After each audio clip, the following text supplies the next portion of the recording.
भूपेंद्र सिंह हुड्डा कुछ छोटे मोटे नेता नहीं है, 2 बार के मुख्यमंत्री रहे हैं, सीएलपी हैं वो। उन पे दायित्व है पार्टी के विधायकों को संभालने का, सहेजने का, तो वो फेल भी हुए हैं। अब चाहिए तो ये था, अगर नैतिकता होते भूपेंद्र सिंह हुड्डा इस्तीफा देते तो मैं संभाल नहीं पाया भाई। जिन लोगों ने क्रॉस वोट किया है उनको इस बात का पता है कि तुम्हारी विधायकी कोई छीन नहीं सकता है, ना पार्टी छीन सकती है ना कोई और छीन सकता है, कानून है ही। वो क्रॉस वोट करके चले गए। अभय सिंह चौटाला का जो इस बार का जो डिसीजन है ये जबरदस्त काबिल तारीफ है। उनके पास में 2 विधायक थे, ये निर्णायक विधायक थे, निर्णायक, जिसपे पासा इधर भी हो सकता था, उधर भी हो सकता था, है ना। ये निर्णायक उसमें भूमिका में थे, लेकिन उन्होंने बोल्ड फैसला लिया कि नहीं, हम वोट नहीं करेंगे। दोस्तों नमस्कार, मैं हूं सुरेंद्र नैन और मेरे साथ इस वक्त हरियाणा के जाने माने वरिष्ठ पत्रकार सर्वेश कुकरा जी है। और आज हम बातचीत करेंगे कि राज्यसभा चुनाव के बाद हरियाणा में एक तरीके से जो रायता फैला हुआ है, और ख़ास तौर पर हम कांग्रेस पार्टी के उन विधायकों की बात करें जिनको कहीं न कहीं गद्दार विधायक कहा जा रहा है। पहले ये था कि आखिर वो कौन विधायक है जिन्होंने वोट क्रॉस किया, यानी कि सीधा सीधा बीजेपी के पक्ष में वोट दिया। जो बीजेपी समावित तो कहीं न कहीं प्रत्याशी थे सतीश नांदल, आखिर उनके पक्ष में मतदान किसने किया, और वो 4 वोट कौन से थे जिन्होंने जो है जिनका वोट रद्द हुआ। तो कहीं न कहीं इस तरह के लेकर लगातार चर्चा चलती रही। आखिरकार जो कांग्रेस के प्रभारी है बीके हरिप्रसाद, वो विधायकों का नाम बताते हैं, लेकिन 5 की बजाय 4 ही नाम बताते हैं। तो यानी कि बहुत सारी चीज़ें हैं, बहुत सारे नाम सोशल मीडिया पर चल रहे हैं, और भी बहुत सारा ड्रामा जो है वो चंडीगढ़ में लगातार जारी है। लेकिन बड़ी बात क्या है, हरियाणा के हर एक गांव में हर एक इंसान जो है वो कहीं ना कहीं जो ये खेला हुआ है राज्यसभा में, इसको लेकर कहीं कि सारे के सारे बातचीत कर रहे हैं। बाकी पार्टियों की क्या कुछ भूमिका रही उनकी बातचीत करेंगे, तो सारी की सारी चर्चा जो है इसी मुद्दे पर खुलकर करेंगे। सर्वेश जी बहुत बहुत स्वागत है आपका। शुक्रिया रन साहब, आपका बहुत बहुत धन्यवाद जी। सर्वेश जी, जिस तरीके से खेला हुआ, हालांकि ये कोई पहली बार नहीं है, लेकिन जिस तरीके का इस बार जो जितने यानी कि 9 वोट कहीं कि एक तरीके से उसमें से आधे वोट जो है वो क्रॉस वोट हुए हैं, कुछ वोट कैंसिल हुए हैं। हरियाणा के जब मैंने बड़े नेताओं से बात की टेलीफोन पे, उनसे कहीं की यानी कि जो 6 बार के विधायक रह चुके हैं या फिर जिनका लंबा एक थोड़ा संघर्ष है यानी कि कहीं की अनुभव है, उन्होंने कहा कि उन्होंने अपने जीवन में इतना बड़ा खेल कभी नहीं देखा। 1 2 3 विधायक तो चलो हो जाते हैं, लेकिन इतनी यानी कि मेजोरिटी में जो विधायक जाना, और उसके बावजूद भी लगातार कहीं की जो एक सख्त एक्शन जो लिया जाना चाहिए था उस कहीं की उस दौर में कहीं की तरीके से नहीं कांग्रेस पार्टी दिख रही। हालांकि बीके हरिप्रसाद ने जरूर कहीं की कहा है कि उन पर कार्रवाई की जाएगी, लेकिन अभी ढाक के 3 पाते हुआ कुछ नहीं है। ये क्यों कह रहा हूँ, क्योंकि पहले भी कुछ नहीं हुआ था। पहले जब इस तरह के मामले आए थे तो पूरा का पूरा जो प्रकरण चल रहा है, कैसे देखते हैं आप? बिल्कुल आपने ठीक कहा कि इसमें खौफ नहीं है, पार्टी का कोई अंकुश नहीं है, कोई खौफ नहीं है। इसकी वजह काफी सारी है। पहली वजह तो ये है कि इससे पहले भी ये चीजें हुई हैं, मतलब पार्टी से गद्दारी आप इसको कहें, या फिर आप कहें कि पार्टी की मुखालफत कहें, या फिर आप जो मर्जी कहें। लोग तो ये कह रहे थे कि भी ये काली भेड़ है किसी भी पार्टी में। हम काली पीली लाल की तो बात नहीं करते हैं, लेकिन पहले अगर पार्टी ने एक्शन लिया होता, जो पहले के 2 मामले रहे हैं राज्यसभा को लेके, उसमें भी ऐसे ही वोट हॉस्टाइल हुए हैं, है ना, पलटी मारी है लोगों ने, तो लेकिन कोई पार्टी ने कार्रवाई नहीं की। उसकी एक वजह और भी है कि मान लीजिए जैसे आज बीके हरिप्रसाद ने प्रेस कॉन्फ्रेंस की, उन्होंने कहा कि 5 में से 4 नाम तो उन्होंने दे दिए, 5वां नाम आज भी नहीं दिया। क्यों नहीं दिया, इस पे भी सवाल है कि भाई इसका मतलब आप फेयर नहीं है।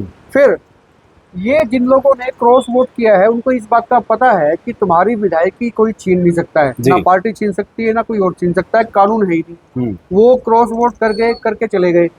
अब पार्टी ज्यादा उनको अगर निकाल देगी, निष्कासित कर देगी, तो विधायक वो बने रहेंगे, उनको मालूम है। और हो सकता है, कयास है कि उनको जिन लोगों ने भी उनको इंसिस्ट किया कि भाई आप हमको वोट दीजिए क्रॉस करके, उन लोगों ने भरोसा दिया होगा, आश्वासन दिया होगा, कुछ और भी दिया होगा, तो हमको मालूम नहीं है सही तौर पर। तो उन्होंने ये भी कहा होगा कि भाई आपका पॉलिटिकल कैरियर जो है हम देखेंगे, आपकी चीजें हम तय कर देंगे, या आपको जो है ना एक अच्छा माहौल दे देंगे। आगे आने वाले दिनों में जो है परिसीमन भी होना है, डिलिमिटेशन होना है, तो उसमें आपकी मदद करेंगे। ये तमाम प्रलोभन उनको दिए होंगे, ऐसा मानना है। आगे के लिए आश्वासन हो सकता है बगैर किसी प्रलोभन के। मुझे लगता कि जो पार्टी से गद्दारी करके जाएंगे, गद्दार कहलाएंगे। और इसमें कोई शक नहीं है कि भाई आप जब जिस पार्टी ने आपको बना के भेजा है, लाखों लोगों ने आप पे उम्मीद जताई है, हजारों वोट आप लेके आए हैं, तो फिर वो गद्दारी करने के लिए कोई वजह होनी चाहिए। तो वजह यही हो सकती है कि आपको प्रलोभन दिए गए, प्रलोभन वो आश्वासन भरोसे में दिए गए, या कोई सूटकेस दिए गए हैं। इसके बारे में हम कम से कम नहीं कह सकते क्योंकि हमारे पास तो सबूत प्रूफ नहीं है, लेकिन कुछ ना कुछ तो गड़बड़ है। जी नहीं, कुछ ना कुछ तो गड़बड़ है। मैं कुलदीप वत्स की आपसे बात करना चाहूंगा। उन्होंने बहुत सारे आरोप लगाए, लेकिन उससे पहले मैं अभय सिंह चौटाला की बात आपसे करूंगा। अभय सिंह ने आज ही बयान दिया, वैसे लगातार वो बयान दे रहे हैं। उन्होंने कहा कि भूपेंद्र सिंह हुड्डा से इन 500 विधायकों ने परमिशन ली थी पहले कि हमने वोट क्रॉस करना है। यानी कि वो सीधा सीधा ये कह रहे हैं कि भूपेंद्र सिंह हुड्डा की अनुमति के बाद ही उन 500 विधायकों ने क्रॉस वोट किया है और समय आने पर वो सबूत भी दे देंगे। यानी कि वो कह रहे हैं कि सीधा सीधा जो खेल हुआ है ये सीधा सीधा भूपेंद्र सिंह हुड्डा की सहमति से, भूपेंद्र सिंह हुड्डा के इशारे पे हुआ है। देखिए, जब पता था विधायकों को भाई आप वोट जब कास्ट करेंगे तो आपको अपने एजेंट को वोट दिखाना है। भूपेंद्र सिंह हुड्डा खुद जो है एजेंट से भी के हरिप्रसाद वहां पर थे, उनको दिखा के वोट किया। तो ये इतना साहस कहीं, इसको दुस्साहस कहीं जब आता है किसी विधायक में, तो उसके पीछे की वजह तो होती है। जब चौधरी अभय सिंह चौटाला ये कहते हैं कि भाई उन्होंने उनको कॉन्फिडेंस में लेके किया, वो सियासी तौर पर तो ठीक है, अब वो टेक्निकल तौर पे हो सकता है उनको अंदर की जानकारी भी रही होगी, लेकिन इसके बीच में एक चीज और देखनी है कि अभय सिंह चौटाला का जो इस बार का जो डिसीजन है ये जबरदस्त काबिल तारीफ है। वो पहले कहते थे भाई हम बीजेपी के भी खिलाफ है, हम कांग्रेस के भी खिलाफ है। लोगों को लगता था कि भाई ये कहीं ना कहीं वोट तो करेंगे। अब बीजेपी ने उतारा सतीश नंदल को, बीजेपी के आदमी है वो, वाइस प्रेसिडेंट है स्टेट के, सबको पता है ना, बीजेपी उसको उतारती है। तो अब अगर वो ये गलती कर देते हैं अभय सिंह चौटाला कि भाई ठीक है जी हम तो निर्दलीय, उनके पास वो ऑप्शन था, वो कह सकते थे कि देखिए हमने तो निर्दलीय को वोट किया, हमने बीजेपी को थोड़ी किया, लेकिन जनता इसको मानती नहीं। उनके पास में 2 विधायक थे, ये निर्णायक विधायक थे, निर्णायक, जिसपे पासा इधर भी हो सकता था उधर भी हो सकता था, है ना। ये निर्णायक उसमें भूमिका में थे, लेकिन उन्होंने बोल्ड फैसला लिया कि भाई नहीं, हम वोट नहीं करेंगे, हम अपनी पार्टी, हम खुद पार्टी हैं और हमारा कोई आदमी है नहीं, हमारा कैंडिडेट है नहीं, हम वोट नहीं करेंगे। लेकिन अब जहां तक भूपेंद्र सिंह हुड्डा की बात है कि भाई ये उनकी कंसेंट से हुआ या बिना कंसेंट के हुआ, देखिए धीरे धीरे करके ना पत्ते खुलेंगे। आप ये देखिए कि जब ये मामला हो गया, भूपेंद्र सिंह हुड्डा को तो पता ही था कि 5 लोगों ने आपको क्रॉस कर दिया है, नाम क्यों नहीं लिए? उन्होंने कहा कि मुझे पता तो है लेकिन मैं नाम नहीं लूंगा, शिष्टाचार है, फलाना है, दिक्कत है। अरे क्यों नहीं लेंगे भाई, आप और नेता बनिए, धोखा एक तरीके से ही है। दूसरी बात, भूपेंद्र सिंह हुड्डा को छोटे मोटे नेता नहीं है, 2 बार के मुख्यमंत्री रहे हैं, CLP हैं वो, उन पे दायित्व है पार्टी के विधायकों को संभालने का, सहेजने का, तो वो फेल भी हुए हैं। अब चाहिए तो ये था, अगर नैतिकता होते भूपेंद्र सिंह हुड्डा इस्तीफा देते तो मैं संभाल नहीं पाया भाई, ये विधायकों की संभालने की जिम्मेदारी मेरी थी, पार्टी ने मुझे जिम्मेदार, हालांकि कांग्रेस का जीत गया है, एक एक्सक्यूज उनके पास में है, देखिए मैं जिता के ले आया, वो कह रहे हैं कि हमने कांग्रेस के उम्मीदवार को जिता दिया, है ना, लेकिन जिता तो दिया, बट जो मैसेज गया प्रदेश में, आपके 9 विधायक जो हैं वो जिम्मेदारी भूपेंद्र हुड्डा की कर रहे हैं, उसके जिम्मेदार कौन है? भूपेंद्र सिंह हुड्डा है, जिम्मेदारी लेने रहा। वो कह रहे हैं विधायक इस्तीफा दे दें, विधायक तो देंगे नहीं देंगे कहने से, लेकिन आप तो दे सकते हैं भाई, आप संभाल नहीं पाए, आप में काबिलियत की कमी है, आपको मानते नहीं है विधायकों में, विधायकों के भीतर जो है आपके प्रति कोई आस्था नहीं है, क्या चीजें हैं, कमी तो है ही ना। नैतिकता के आधार पर इस्तीफा दे देना चाहिए। आपने बहुत बड़ी बात की, और मैं इसी के साथ जोड़ना चाहूंगा सर्वेश जी, जब विधानसभा के चुनाव हुए थे 2024 में, तो बहुत बार भूपेंद्र सिंह हुड्डा और दीपेंद्र सिंह हुड्डा या और भी कांग्रेस के बड़े नेता ये कहते हैं कि हमारी सरकार बन गई थी लेकिन हमारी सरकार चोरी कर ली गई, यानी कि ये चोरी की सरकार है, बीजेपी को वो चोरी की सरकार बता रहे हैं, उसको लेकर लगातार आवाज उठा रहे हैं। राहुल गांधी ने बकायदा प्रेस कॉन्फ्रेंस की, हरियाणा के वो वोट बताए कि 25 लाख से ज्यादा कौन से वोट थे, लेकिन यहाँ तो सीधे सीधे वोट जो क्रॉस हुए हैं भूपेंद्र सिंह हुड्डा को पता है। आपको याद होगा नैन साहब, जो पिछला सेशन था विधानसभा का, उसमें प्रस्ताव आया था, है ना, वोट चोरी के मुद्दे पे, लेकिन भूपेंद्र सिंह हुड्डा समेत तमाम कांग्रेसी वॉकआउट करके बोलने की हिम्मत नहीं थी, वहां पे बहस नहीं कर सकते थे, अपनी बात नहीं कर सकते थे। अब वोट चोर कौन है? ये खुद ही चोर है जी, इनकी पार्टी के लोग चोर हैं, सबने देख लिया, जनता ने देख लिया, तो भूपेंद्र सिंह हुड्डा या राहुल गांधी किस मुंह से कहेंगे कि वोट चोरी हो रही है? वोट चोरी तो आप बेच रहे हैं, वोट को जी, चोरी कौन कर रहा है? आप बेच के आ रहे हैं ना, आपके लोग बेच के आ रहे हैं। और भूपेंद्र हुड्डा गुट के जो लोग हैं वो इस बात में बड़ा खुश हो रहे हैं कि देखिए ये शैलजा गुट के विधायक है, कुछ नहीं पूरा, मतलब ये देखिए आप, इसमें भी कहीं ना कहीं वो अपना वो इसमें भी बिल्कुल है, इसमें शैलजा के 2 लोग तो हो सकते हैं, जो 2 महिला विधायक का नाम कहा जा रहा है, BK हरिप्रसाद इनका, लेकिन बाकी 3 तो जो है वो भूपेंद्र सिंह हुड्डा के लोग हैं जिनका नाम आ रहा है। हालांकि 5वें का नाम तो उन्होंने छुपा लिया, इसमें भी राज मिलेगा, कोई कहानी मिलेगी, इससे ज्यादा डिफेम ना हो जाए, ज्यादा बदनाम ना हो जाए, ये चीजें इनकी मिलेंगी। अच्छा, कुलदीप वत्स को क्या पीड़ा हुई जो बादली से दूसरी बार के विधायक है, वो कहीं ना कहीं लगातार जो मीडिया से बातचीत की, उन्होंने कहा कि यहाँ तो जो है भ्रष्ट और उन लोगों की जरूरत है, चापलूस लोगों की जरूरत है, कई तरह के उन्होंने आरोप लगाए भी, यहाँ पे चापलूसी करने वाले, बेईमान, जो भी उन्होंने कहा, खूब कहा। अब इसके अंदर की कहानी ना बाहर ही निकल रही है, उसको दबाने की कोशिश हो रही है। देखिए, जब कुलदीप वत्स का नाम आया, उछला, तो पत्रकारों ने सवाल किया भूपेंद्र सिंह हुड्डा से, हुड्डा साहब ने कुलदीप वत्स को डिफेंड करने की कोशिश की जी, उनकी क्या मजबूरी थी मुझे नहीं पता, लेकिन उन्होंने उनको डिफेंड किया, नहीं कुलदीप वत्स ने मुझे दिखाया था पहले, वो कम से कम इसमें नहीं है, वो उसको बचा रहे हैं।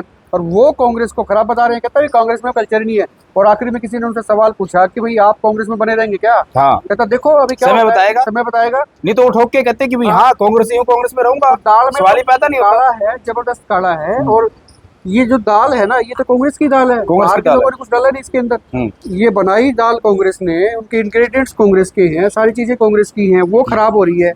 तो भूपेंद्र सिंह हुड्डा के पास में जो बड़ी जिम्मेदारी जो दी है गांधी परिवार ने कि ठीक है भाई आप सीएलपी आपको दे दिया, कोठी जिसको रखना चाहते थे वो कोठी आपको मिल गई है, इससे काम नहीं चलेगा, मोरल खराब हो गया और कांग्रेस की भद पिट रही है पूरे हरियाणा में। अच्छा, हालांकि भूपेंद्र सिंह हुड्डा ने बार बार जताने की कोशिश की, देखिए हम अपने बनवा दिया है, बीजेपी ने खरीदने की कोशिश की, बढ़ाने की कोशिश की है, देश तो करेगा खरीदने की राजनीति है, तुम पता नहीं किस किस को करते हो, पहले भी होता रहा है, लेकिन तुम बिकते क्यों हो? बिकते क्यों? सवाल तो ये बड़ी बात आपने की, बिकते क्यों हो? जो 9 विधायकों ने जो गड़बड़ी की है, जिसे 5 तो सीधे सीधे क्रॉस वोट किए, तो जिन 9 लोगों की बात सामने आ रही है, तो क्या सर्वेश जी प्रदेश की जनता को और खास तौर पर उन विधानसभा क्षेत्र के लोगों को जिन्होंने जिताकर भेजा, क्या उनका अधिकार नहीं है कि उनके विधायक ने वोट किसको दिया है? क्या उनका जानने का अधिकार नहीं है? बिल्कुल बिल्कुल अधिकार है। और ये इन्होंने 5 में से 4 बताए, एक तो वहां पे छुपा गई है, इसके पीछे क्या पॉलिटिक्स है। दूसरी बात, जो और 4 लोग थे जिनका वोट कैंसिल हुआ है, विधायक है सर वो। और ये राज्यसभा चुनाव जो है बड़ा इंपॉर्टेंट चुनाव है, बहुत बड़ा चुनाव है और बहुत महंगा चुनाव इसलिए कह रहे हैं कि कई नेता पहले में कह चुके हैं कि ये करोड़ों में जाता है चुनाव। ऐसे में अगर कोई विधायक जो है किसी का वोट कैंसिल होता है और वो कोई कहते जी मुझे तो ध्यान नहीं रहा, मेरा तो हाथ हिल गया था, मेरा तो पाँव हिल गया था, ये सब बनी बनाई बातें हैं। उनको विधायक रहने का कोई औचित्य नहीं है, कोई अधिकार नहीं है ना, उनको कोई अधिकार नहीं है। ये जो होता है तो ये आप तय मान लीजिए ये 100% डेलिबरेटली होता है। बीजेपी में भी एक वोट कैंसिल हुआ है, वो गलती से नहीं हुआ होगा, उसमें भी डेलिब्रेशन मिलेगी, किसकी है भी वो बाहर नहीं आ रहा नाम। बीजेपी को भी अपना चाहिए आदमी बाहर निकाल के दे कि भाई ये आदमी है। और कांग्रेस को ये जो 4 नाम है, भूपेंद्र सिंह हुड्डा को तो पता ही है ना कि 4 किसके कैंसिल हुए, क्यों नहीं बताते? उनको डर है कि आप किसी को नेम करोगे तो उनमें से आपके लोग भी निकल आए नजदीकी, हो सकता है जनता कैस लगा रही है। लेकिन हाईकमान को भूपेंद्र सिंह हुड्डा को बताना चाहिए भाई ये 4 है, ये 5 है, ये कि ये है, आप क्यों नहीं ट्रांसपेरेंसी रखते हो? अच्छा, लोग ना सर्वेश जी बड़ी खुलकर इन चीजों की बात करते हैं और बड़े अवेयरनेस, सोशल मीडिया का जमाना, लोग देखते हैं। लोग बहुत सारे ये भी कह रहे हैं कि ये भूपेंद्र सिंह हुड्डा ने पहले जो गेम खेले थे, हालांकि लोगों की बात है ये, लोग कह रहे हैं कि जैसे किरण चौधरी ने पहले वोट क्रॉस किया था जब वो कांग्रेस की विधायक होती थी, तो उनका जीना हराम कर दिया था, उनको पार्टी छोड़ के जाना पड़ा। उस इलाके में, भिवानी के इलाके में कांग्रेस को नुकसान हुआ और बीजेपी को फायदा हुआ। कुलदीप बिश्नोई ने भी अपने अंतरात्मा सुनकर वोट दिया था बीजेपी को, उनको भी छोड़कर जाना पड़ा।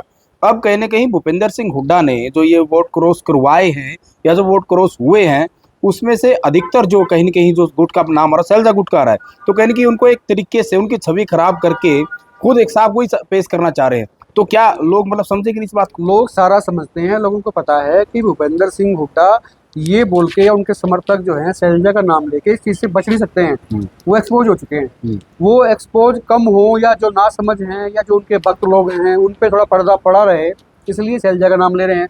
शैलजा के कहने से 2 टिकटें तक मिली नहीं, वो नारनौल की टिकट मांग रही थी डॉक्टर चौधरी के लिए, वो टिकट हुड्डा साहब ने लेनी नहीं थी उनको, उकलाना की उन्होंने लेनी नहीं थी। शैलजा की पार्टी में कहाँ चली है? तो सब कुछ तो आप थे, टिकटें बांटने वालों में आप थे। आप कहते विधायक मेरे हैं, 37 के 37 विधायक मेरे हैं, तो दूसरों को डिफेम क्यों करते हो भाई? आप जिम्मेदारी क्यों लेते? बहुत अच्छा होता भूपेंद्र सिंह हुड्डा खुले में चौड़े में आगे कहते भाई ये हॉस्टाइल हो गए, ये जो गद्दार कहें उनको जो भी कहें, ये हमारी पार्टी को इनको वोट करना चाहिए था, नहीं किया, इन्होंने क्रॉस वोट किया है, पार्टी की मुखालफत की है, ये लोग हैं। और जिम्मेदारी मैं लेता हूँ भाई, मैं लीडर था जी। आपकी प्लानिंग थी, आप इनको शिमला लेके गए, घुमाया आपने, वादियों में चक्कर कटाए, तो आपकी क्या भूमिका क्या है? मतलब आप कोई भी आप आएगा पार्टी में और कोई भी क्रॉस करके चला जाएगा, आप देखते रहेंगे। तो ये अभय सिंह चौटाला का जो बयान है कि भाई ये बिना कंसेंट के, ये किसी को हजम नहीं हो रहा है, ये बगैर कंसेंट के कैसे हो सकता है? और इसमें मैं एक बात और जोड़ना चाहूंगा, जो ये पिछले 3-4 चुनाव हुए हैं राज्यसभा के, अगर आप 2020 के चुनाव पे चले जाएंगे, जब दीपेंद्र हुड्डा रोहतक लोकसभा हार गए थे 2019 में, और 2020 में जब राज्यसभा जाना था तो दोनों से एक सीट गई थी, यानी कि उस टाइम निर्दलीय ना तो यहाँ से आया ना वहां से आया, यानी कि उस टाइम भी तो निर्दलीय आ सकता था, यानी कि अपना बेटा भेजना था। अब लोग इस तरह की चर्चा बड़ी खुलकर कर रहे हैं। बिल्कुल, कई नेता उठा रहे हैं बात, कहते हैं जब दीपेंद्र सिंह हुड्डा का नॉमिनेशन हुआ फाइल, तब ऐसा क्या हो गया था बीजेपी ने, तब तो कोई नहीं निकाला बाहर अपना आदमी। जब आज के दिन में आज की स्थिति ये थी कि हर हाल में कांग्रेस का बनता था, अगर वो ठीक ठाक रहते, उस केस में बीजेपी अपना उम्मीदवार खड़ा करती है। अपना उम्मीदवार इसलिए क्योंकि वो बीजेपी के वाइस प्रेसिडेंट है स्टेट के जी। तो बीजेपी ये थोड़ी ना इग्नोर कर सकती है या इनकार कर सकती है कि हमारा आदमी नहीं है। तो खुद कहते हैं कि हाँ मैं बीजेपी का उपाध्यक्ष हूँ, तो वो जब बीजेपी खड़ा करती है तो उसके पास में चीजें तो हैं, जी। कौन पेपर्स उन्होंने रिसर्च किया है, बातें की हैं, सब चीजें तय की हैं, कौन खिलाफत करेगा, किसका कैंसिल होगा, ये चीजें सारी की सारी इसकी कहानी कथाएं लिखी जाती हैं, लिखी जाती उसके है। बाद होता है। जी बिल्कुल, बहुत बहुत शुक्रिया सर बातचीत करने के लिए। तो सारी की सारी कथाएं जो है पहले बना ली जाती हैं, सारी चीज़ें पहले से तय कर ली जाती हैं, और ये कोई पहला मौका नहीं है, पहले के भी चुनाव में ऐसा होता रहा है। लेकिन सर्वेश जी ने बड़ी बात की है कि अगर कोई फ्री हैंड लेता है और उसको हाईकमान फ्री हैंड दे भी देता है, और उसके नेतृत्व में अगर कोई गलती होती है, अगर कोई विधायक जो है वो पार्टी से गद्दारी करता है, तो सीधा सीधा नैतिकता के आधार पर भूपेंद्र सिंह हुड्डा को सबसे पहले इस्तीफा दे देना चाहिए। और अगर यूं ही चलता रहा तो कांग्रेस का भविष्य में क्या होगा क्या नहीं होगा सब लोग जानते हैं। तो ये जो पूरा खेल चल रहा है, राज्यसभा में बीजेपी की तरफ से संजय भाटिया चुनकर जा चुके हैं, कांग्रेस से करमवीर बोध चुनकर जा चुके हैं, लेकिन बावजूद उसके जो रहता है वो लगातार फैलता जा रहा है। और ये भी अनुमान नहीं कि आखिर ये कितने दिन और फैलेगा, क्या कोई विधायक इस्तीफा देगा नहीं देगा, क्या चलेगा, ये लंबी चर्चाएं हैं। लेकिन इस पूरे प्रकरण को लेकर आखिर आप सीधा सीधा दोषी किसको मान रहे हैं, खुलकर कमेंट करें और वीडियो को दबाकर शेयर करें।